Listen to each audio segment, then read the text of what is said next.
शांति कोई बाहरी चीज नहीं है जिसे खोजा जाए, बल्कि यह मन की स्थिति है। गौतम बुद्ध ने सिखाया कि सच्ची शांति हमारे अंतरतम से आती है, न कि बाहरी दुनिया से। दोस्तों, आपको अगर वीडियो अच्छी लगे तो लाइक जरूर करना। मौन और ध्यान अपने विचारों को शांत करने के लिए ध्यान करें। जब आप अंदर से शांत होंगे, तभी बाहरी दुनिया का कोलाहल आपको प्रभावित नहीं करेगा। अपेक्षाओं से मुक्त होना शांति तभी संभव है जब हम अपनी इच्छाओं और अपेक्षाओं को कम करें। जो है उसे स्वीकार करने से मन हल्का हो जाता है। करुणा और प्रेम, जब हम दूसरों के प्रति दयालु होते हैं तो हमारे मन में क्रोध और द्वेष नहीं रहता। यह आंतरिक संतोष और शांति लाने में मदद करता है। वर्तमान में जीना, हम या तो अतीत की चिंता में रहते हैं या भविष्य की चिंता करते हैं, लेकिन शांति वर्तमान में जीने से आती है। बुद्धा ने कहा, जिसे संतोष प्राप्त है वह सबसे अमीर है। यदि हम जो हमारे पास है उसे स्वीकार कर लें, तो हमें और कुछ पाने की बेचैनी नहीं रहती। अगर आप शांति को अपनी जिंदगी में लाना चाहते हैं, तो हर दिन छोटे छोटे कदम उठाकर इसे अपनाएं। ध्यान, सरलता और स्नेह से आपका मन स्वतः शांत हो जाएगा। जीवन में शांति कैसे लाएं? बहुत समय पहले की बात है। मगध राज्य में एक युवक रहता था, सिद्धार्थ। वह एक संपन्न व्यापारी का पुत्र था, लेकिन उसके मन में सदैव एक बेचैनी बनी रहती थी। महलों की चकाचौंध, धन संपत्ति और ऐश्वर्य के बावजूद वह भीतर से कभी संतोष महसूस नहीं कर पाया। उसे हमेशा ऐसा लगता कि कुछ अधूरा है, कुछ ऐसा जिसे वह समझ नहीं पा रहा था। एक दिन उसने अपने पिता से कहा, पिताजी, मैं बाहर की दुनिया देखना चाहता हूँ। मैं यह जानना चाहता हूँ कि शांति क्या है और इसे कैसे प्राप्त किया जा सकता है। उसके पिता ने उसे रोका, लेकिन सिद्धार्थ के मन में ज्ञान की प्यास थी। वह अकेले यात्रा पर निकल पड़ा।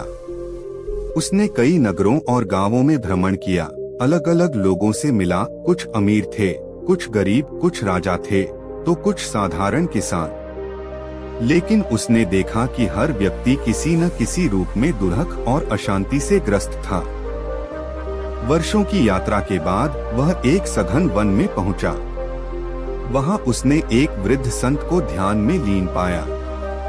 संत के चेहरे पर अद्भुत शांति थी, मानो कोई जल की लहरें स्थिर हो गई हों। सिद्धार्थ ने विनम्रतापूर्वक पूछा, हे महात्मा, मैं वर्षों से शांति की खोज में भटक रहा हूँ। कृपया मुझे बताइए, क्या आपको शांति मिली है? संत ने मुस्कुराते हुए उत्तर दिया, शांति बाहर नहीं, भीतर होती है।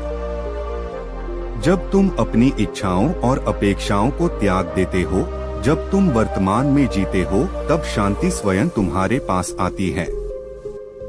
सिद्धार्थ चकित था। उसने पूछा, लेकिन महात्मा, यह कैसे संभव है? मैं तो हमेशा कुछ न कुछ पाने की कोशिश में लगा रहता हूँ। संत ने एक जलाशय की ओर इशारा किया और कहा, देखो इस जल को। जब हवा चलती है तो इसकी सतह अस्थिर हो जाती है, लेकिन जब हवा शांत हो जाती है तब जल स्वतः स्थिर हो जाता है। मन भी ऐसा ही है। जब तुम बाहरी चीजों के पीछे भागते हो तो तुम्हारा मन अशांत होता है। जब तुम रुकते हो, अपने भीतर झांकते हो और स्वीकार करते हो, तभी शांति का अनुभव होता है। सिद्धार्थ ने संत की बातें ध्यानपूर्वक सुनी। उसने कई दिनों तक ध्यान किया, अपनी पुरानी आदतों को छोड़ा और धीरे धीरे वह भीतर से हल्का महसूस करने लगा। असली शांति की प्राप्ति। समय बीतता गया। सिद्धार्थ अब पहले जैसा नहीं रहा। वह जिस अशांति से भाग रहा था, वह अब समाप्त हो चुकी थी। उसने महसूस किया कि जीवन में हर चीज अस्थायी है, धन, रिश्ते, भावनाएं। लेकिन जो स्थायी है वह है स्वीकृति और संतोष। वह अपने नगर लौटा, लेकिन अब वह वैसा व्यापारी पुत्र नहीं था जैसा पहले था।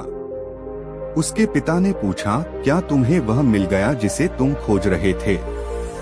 सिद्धार्थ ने मुस्कुराकर कहा, हाँ, मैंने शांति को पा लिया। वह बाहर नहीं थी, वह मेरे भीतर थी। मैंने सीखा कि जब हम जीवन को सहज रूप से स्वीकार कर लेते हैं, जब हम दूसरों के प्रति करुणा रखते हैं, जब हम वर्तमान में जीते हैं, तभी हम शांति का अनुभव कर सकते हैं। उस दिन से सिद्धार्थ न केवल स्वयं शांत जीवन जीने लगा, बल्कि उसने अपने नगर के लोगों को भी शांति का मार्ग दिखाया। वह एक संत बन गया जिसे सभी सम्मान देने लगे। हम सभी किसी न किसी रूप में शांति की खोज में लगे रहते हैं, लेकिन जब हम यह समझ लेते हैं कि शांति बाहर नहीं बल्कि हमारे भीतर है,